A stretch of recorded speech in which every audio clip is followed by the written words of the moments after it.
మా వానికి ఇంత దూరం ఎందుకు తీసుకువస్తున్నామన్నా? మన చావు పుట్టకలన్నీ ఆ ఊరు బయట రాసిండ్రా దేవుడు. నమస్తే సర్పంచ్ సాబ్. నమస్తేనే. కుల పెద్దలు వచ్చి రారా. అరే ఈ కులపూరు శ్మశాన వాటికలకు ఆలోచించట్లేదు కదరా. ఏంది? అరే సర్పంచ్ సాబ్ చెప్తున్నాడు రా, విష్ణువాడు వచ్చి కారు పట్టుకున్నాడు పని కాదని చెప్పేసి అంటున్నాడు. అయినా నువ్వు ఉన్నోని ఉండకుండా పోయా సర్పంచ్ గారికి ఎందుకు చెప్పినావు? ఆడేమైనా పెద్ద లాడ్తావా? ఓటేసినవారా? అగో ఇంత పెద్ద మాట అన్నావు సర్పంచ్ సాబ్. నీ గుర్తుకే గుద్దినా? నీ ఓటు గుద్దినవా కాటర్ గుద్ది ఇంట్లో ఉన్నావా ఎవరు చూసిండ్వా? కరెక్టే. పెట్టుకుంటానే ప్లీజే. చంపా వలుగుతుంది.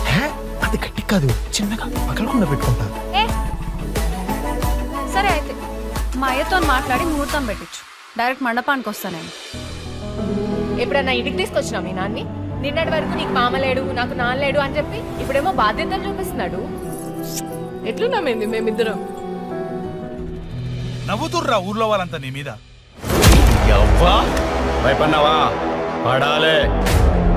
అయిందేదో అయిపోయింది. పెద్ద మనుషులు మీరేదో ఒక పరిష్కారం చూపించండి. ఏ పరిష్కారానికి బొంగులేదు, ఇలా చెడు కడ కింద కలుసుకొని. అయినా చిరంజీవి లాగా ఊర్లో బిల్డప్ ఇచ్చుకుంటూ తిరుగుతావు కదా, ఏమన్నా చేయొచ్చు కదా. సావు నుంచి అన్న తప్పించుకోవచ్చునేమో కానీ కులం నుంచి తప్పించుకోలేము రా. నీకు పెళ్లి దగ్గర లేకపోతే చావు దగ్గర, ఈ రెండు విషయాలనే కాదు వీళ్ళాటలు సాగేది.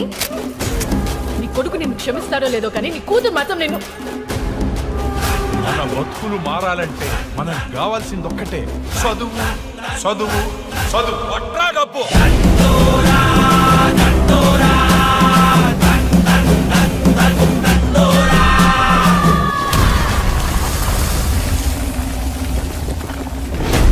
ఏం పెద్ద మనిషి, నువ్వు చేసింది తప్పు అని తెలుసుకోవడానికి 3 సంవత్సరాలు పట్టిందా?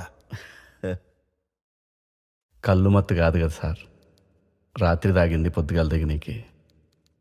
కులం మత్తు సార్, టైం పట్టింది.